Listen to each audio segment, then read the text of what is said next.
Okay, cool. I think we are recording. So, welcome, Ralph. How are you? I am well. Good to see you, Rob. Good to see you. For folks who don't know him, Ralph is a pretty fantastic coach living in New York City, and I met Ralph teaching NLP. He was one of the students in NLP a number of years ago, and we've continued to stay in touch. And I've been intrigued because Ralph has just built a really amazing practice and is doing really cool work. So we thought we would get together and talk about a couple topics that really speak to a sort of an intersection of some topics that we're both really interested in. And maybe a good way to kick it off, Ralph, it would be for you to talk about what you were just saying a moment ago in terms of kind of ordinary folks or ordinary people. Oh, absolutely. What I was saying a few moments ago is that in my practice, the holistic mind-body healing part of it, I work with a lot of people who come to me with some form of physical ailment, which is usually chronic, like chronic pain, IBS, migraines, something that is consistent in their life, and they're looking to improve or find relief in some way that doesn't involve medication or putting anything into the body. Mm. And what I find for the last couple of years that I've been working with people who are on that journey is that the most impactful thing that they can experience, not just for healing, but also living their life more at ease, being just as productive, if not even more productive, with a lot less effort, is moving from that state of mind where their life revolves around their achievement, their title, what they do for work, and moving back into that place of just being a human being, just being Mm. maybe not necessarily an average Joe, but going back to that space where you reconnect with who you are deep down within yourself. So it's interesting because when we were just chatting a moment ago, I was thinking about, I know some of your clients come in and they may be sort of a high-powered executive, and I was Hmm. thinking about the transition of that identity to what you're talking about, sort of returning to a more fundamental sense of who we are and just being ordinary folks, as one of my Right. teachers said. Um, but it's interesting, is that elevated sense of identity something that a lot of your clients who are dealing with pain are struggling with as well? Absolutely, because anytime we take on a job, there's some type of stress that is involved in it. And Mm. it's one thing to do a job from, let's say, 9 to 5, and you have a title, and that title empowers you to do that job within the company or the firm that you're working in.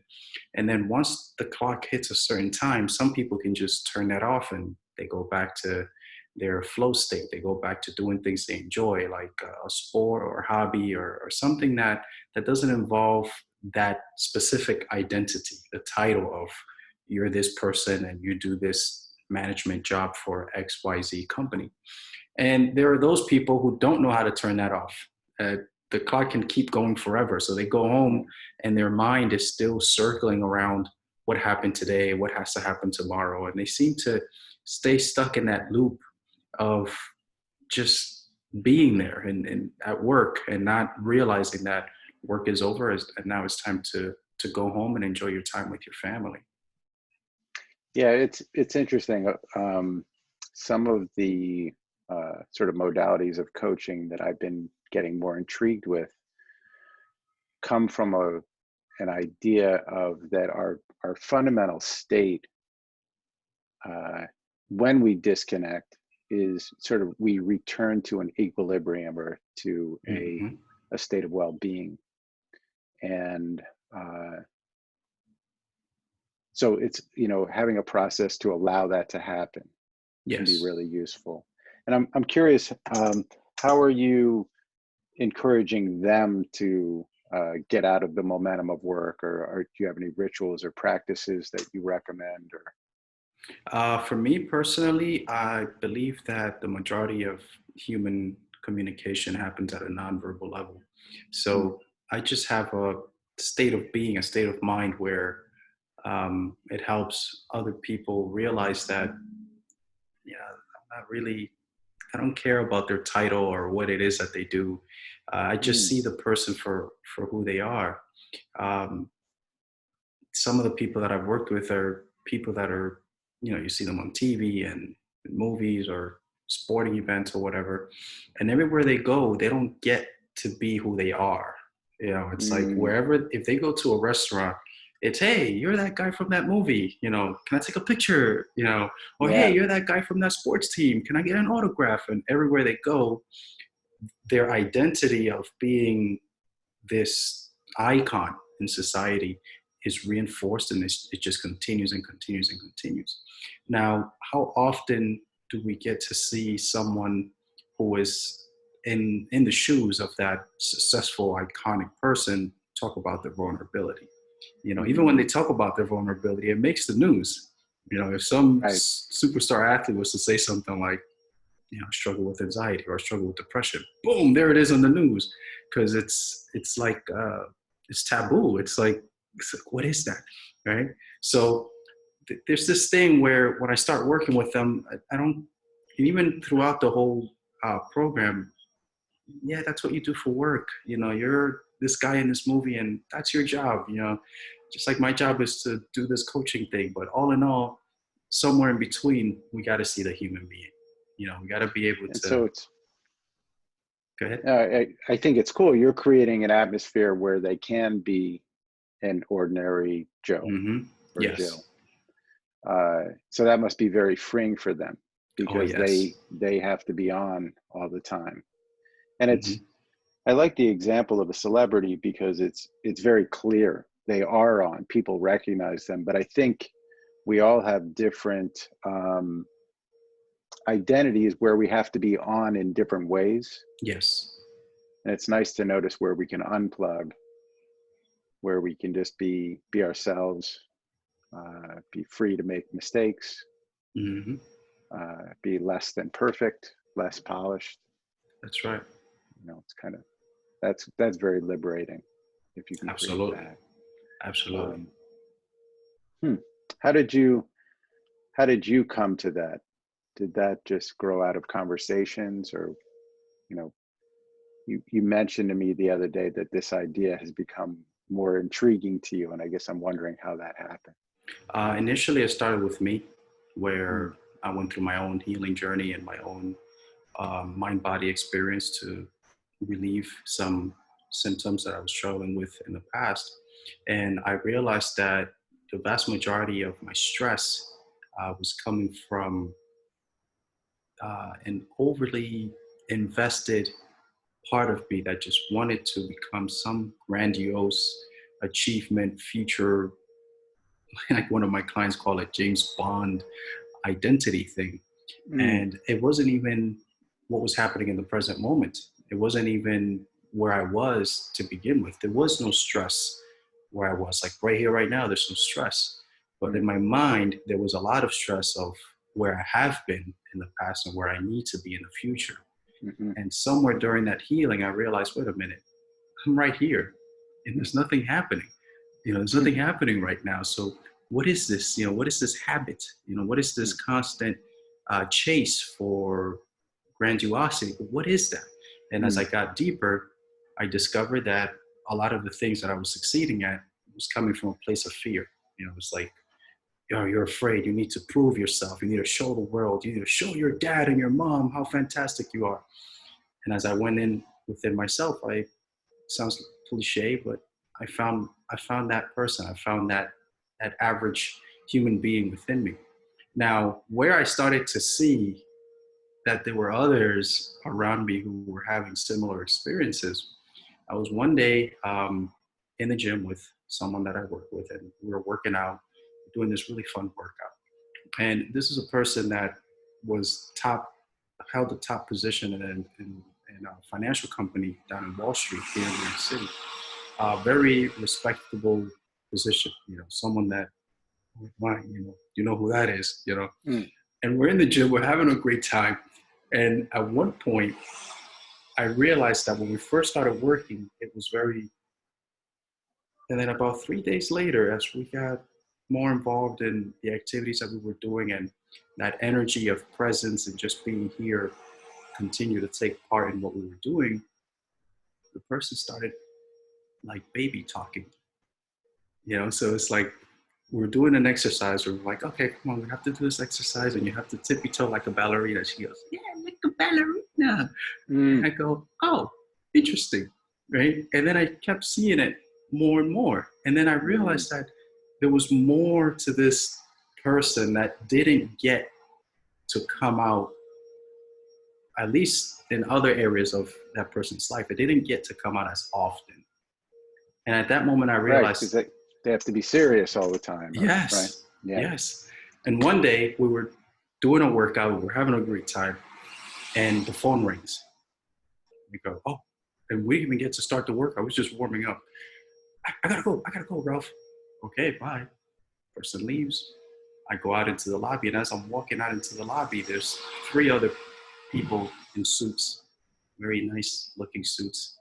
And the demeanor, the posture, the look on the face, everything was completely different. Even the way the person said, okay, bye, Ralph, see you next week, it was completely different. Wow. I say, wow, Yeah. there it is. There's that stress. Yeah, and it's very interesting. So it's the whole demeanor, like you said, the state of being at work. And there's nothing wrong with that. Like we have our work, we have different identities that we step into. I think about surgeons. Mm-hmm. I used to do some work around hospitals, and I met this top heart surgeon, and hanging out in his office. I mean, he was there, he was smoking a cigar. He's just, he had a motorcycle, completely relaxed. But when you'd see him in the operating room, he had to put that on. That's what got Yes, the job done. absolutely. He was surprisingly relaxed when he would do surgery. But it's interesting to me that you have this discrepancy of the role that we step into, and also the fantasy or the dream that we believe we're aiming at. Mm-hmm. Can put certain pressure. I like working with people on sort of uncovering what you could call their vocation or life purpose, or satisfying work, whatever term you use for it. And very often they do think it's somewhere very distant. Mm-hmm. It's like, oh, I'm going to be this person who, goes to the North Pole. There's an idea that they're trying to fit into. And what I find to be the case more often than not is it's more like you were saying, discovering more their natural state, Mm-hmm. discovering something much closer to home that just has a resonance for the person. That's right. And in my own journey, it's funny, growing up, whenever I would think about life purpose myself, I always thought of Kermit the Frog. And I didn't, it's like this image of Kermit the Frog would always pop into my head. And I was always like, why is Kermit the Frog coming to mind when I think about life purpose? And what I realized is, for me, Kermit the Frog and the Muppets and Jim Henson represented an idea of access to education Mm-hmm. that for me is very meaningful in people's lives. And so it was this deep image that just went, and symbol that went very deep into my being at a young age. And I didn't know that that was related to my purpose, but over time I realized that it is. So I like that. yeah, it's kind of cool. So what else is top of mind as you're kind of getting clear on this idea of what do you call it? Your the way you were talking about your coaching recently? The Average Human Club. Average Human Club. Yes. Nice. I like it. People can get a t-shirt. Yeah, or a hat. Yeah, it's a good idea. It's a really good idea. What are some of the other typical moments in the coaching, or are there typical inflection points that happen that you see people going through, or When they're on which parts specifically? when they're working with you and coaching, like for example, with the woman you mentioned, did she notice that she was becoming more herself when she was in the gym with you, or Yeah, did you actually, point yeah. that out? Yeah. I mean, it took almost a year or two before she Mm-hmm. mentioned that there's a mental health benefit to the work that we do, you know, and took some time, but at some point, everyone realizes that there's a difference between um, our goals, Mm-hmm. things that we aspire, like you mentioned, to accomplish, our jobs, the things that we do for a living. There's a difference between that and who we actually are deep down inside. And I find that one of the most profound breakthroughs when individuals are going through that healing journey or self-discovery journey is that when you connect to that true self, that being within you, a lot of times it's nearly impossible to put into words. And we can come up with so many poetic ways to put it, but ultimately it boils down to I'm just me, you know? And surgeon, yeah, that's what I do. You know, that's a part of me that brings us into society. And or coach, you know, yeah, that's a part of me that does that for X amount of time during the day. Or my achievements, my goals, that's a part of me that dreams and aspires to have certain experiences at some point in my life. But the me that creates all of these things is very hard to put a word on it. It's very hard to describe Mm-hmm. what it is. And I find that that's one of the most profound moments for a lot of people, to be comfortable with that me, that thing there, you know, that doesn't have a future purpose. You know, it's closer to what you mentioned. You know, purpose is it being. You know, it's like we can't even say being here. It's just it being. That's all the purpose that it has.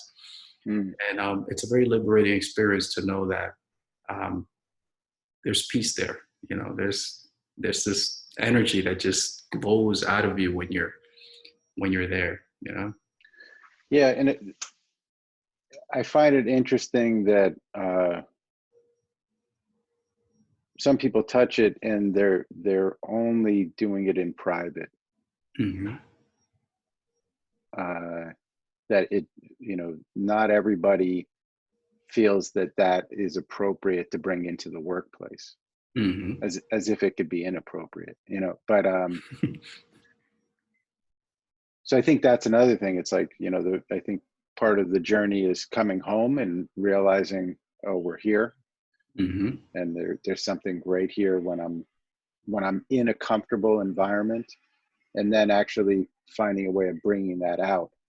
I remember there was a really impactful point in my life when I used to call it the sacred space, or the Mm-hmm. practice space. And I just distinguished being in an environment, it was more of a psychological environment, or being in a physical environment where I felt comfortable to be myself. Yes. And initially it was like nobody else was there. Like I was literally by myself. But it was interesting for me to discover that, because up until that point, I could be by myself, but there were still other people in the room in my Yes. head. Yes. Right. So finally, to find a space where I felt like, oh my God, I can completely be myself here. And then eventually bringing some of that out into the world. Yes. Kind of Yes. having a home base. So That's what I call being. mm, Just being. just being. Yeah. Nice. Um, I'd love to hear a little bit about your journey from when you were studying coaching and then started getting your business going. And, you know, I've seen you a couple points along the way, and we're in touch. But I've been fascinated with your journey because a lot of people go into coaching, and especially these days, and a lot of people study coaching and they may get so far, but they won't really get a business going. And you've had a great relationship with that, and yeah, I'd love to hear about that. That's a good question. In terms of my growth as a coach, doing this work professionally, I find that the point for me where I went from, okay, this is what I'm doing, and this is what I'm going to do, and this is how it's going to be. That point for me never happened because it was never my intention. You know, it was never my intention to be a coach and help people or anything like that.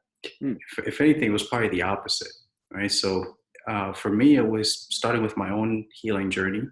I was just raised in philosophy and schools of deeper, quote unquote, deeper thinking, because that's how my dad was, and he still is that way. He likes to read a lot of books, and since I was like 13 years old, the conversations we would have were never ever about, so how was it, you know, how was it in school today, you know, how was your math class? It was never like that. It was more like, hey, you know, are you done reading The Republic?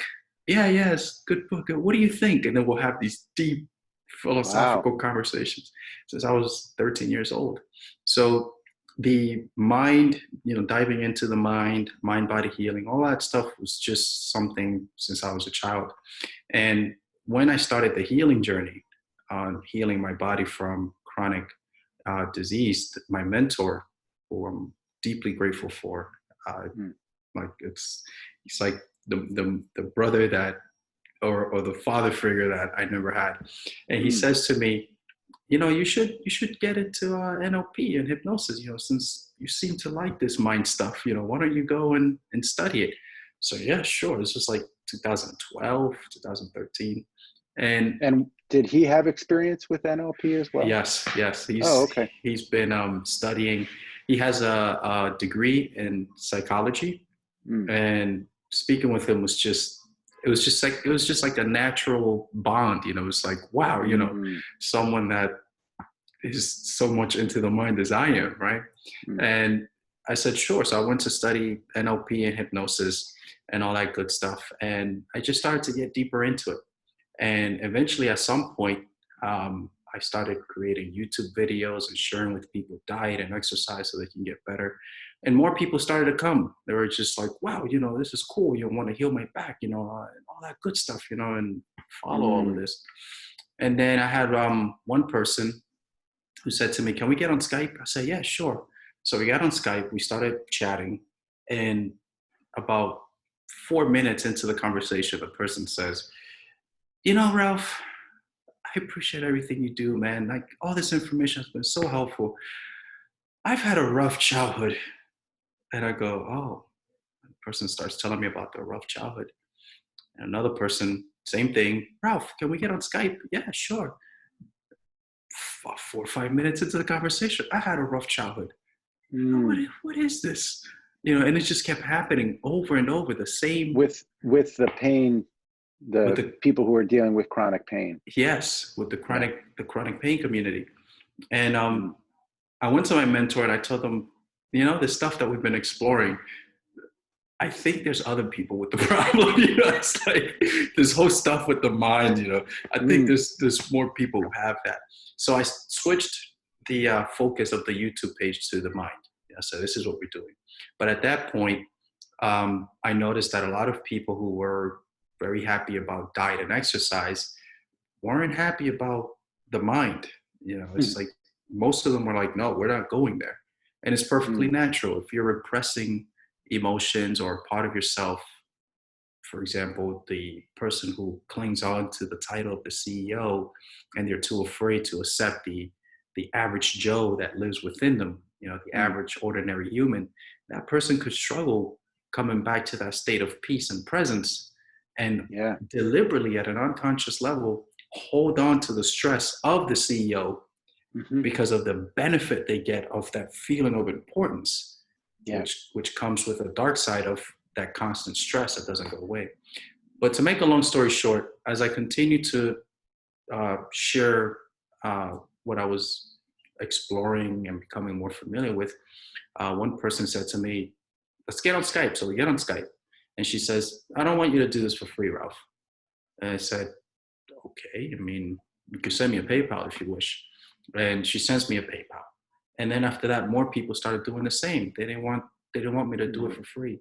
So I would say that if there's one piece of advice that I would give the person who wants to go from I want to be a coach to being a coach, is Mm. to stay curious and stay in that space of wonder. Till this day, the majority of the things that I create for my practice to serve the community comes from a place of curiosity and wonder. It's like, till this day, people, this whole conversation we had about the CEO in the Wall Street bank who experiences greater joy in life by tapping into their normalness and letting go of Mm. that tight. Doesn't mean quit your job, but it means that Right. at a certain point you just let go of the benefit of I feel important, and along with it, that stress leaves. All of that stuff came from that curiosity and wonder. It's like, why is this keep showing up?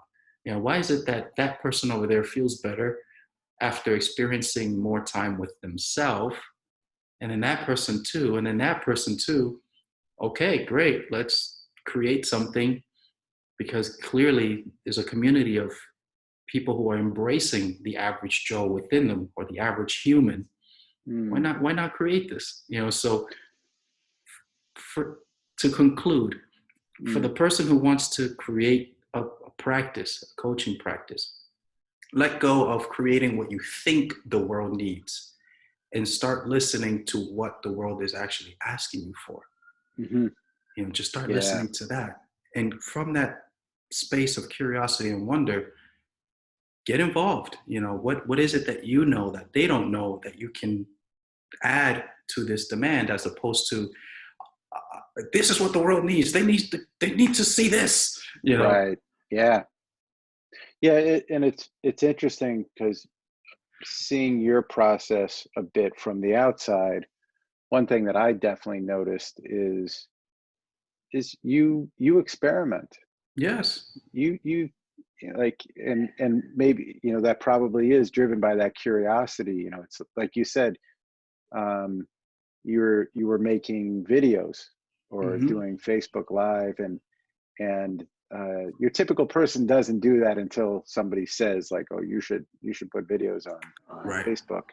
um, but and one thing that I found interesting, and I know you've changed this at times, but like, you're always just giving stuff away, Yes. just giving away like the whole toolkit. um, and it's nice that in the process of giving things away, people started up giving back as well. Absolutely. It's kind of cool. Some people weren't happy, because at some point, I had to draw the line between, okay, I'm putting overstretching, you know, myself out and putting too much energy. And there was a point where I found myself burning myself out from the constant just giving, and at one Hmm. point I had to draw that line and say, okay, this is what I can give. And after a certain time, I have to go back to my average Joe, my inner average Yeah. human being, you Yeah. know, and let go of this coach, whatever person for at least a few days or a few hours to come back to my being, to my space. And there had to be that line where I became a full-time coach, Hmm. full-time person who helps other people in certain areas of their life. And I could no longer um, stretch myself out like I used to. Yeah. I remember at one point you and I were chatting, and I remember you got burned out because everybody was messaging you. Like, you had Yeah. given people so much access that everybody, and you were trying to respond to everybody. And it's funny, during this period now that we're all at home, I got very stressed about a week or so in. I started getting stressed, started getting a little bit upset, and I was going, what's going on? And I realized it was because everybody was texting, everybody was checking in, especially being in New York, which is great, and I really appreciate that. And I was getting stressed because I thought I had to respond to everybody immediately. Exactly. And I was like, So, fortunately, I caught it, and now I'm relaxed again, relatively relaxed. You know what? I think we're right at a half hour, so I think that's a good place to stop for today. Sounds good. Great. Well, thank you so much. Awesome. My pleasure, Rob. Thank you for having me here. All right, great. Talk to you soon.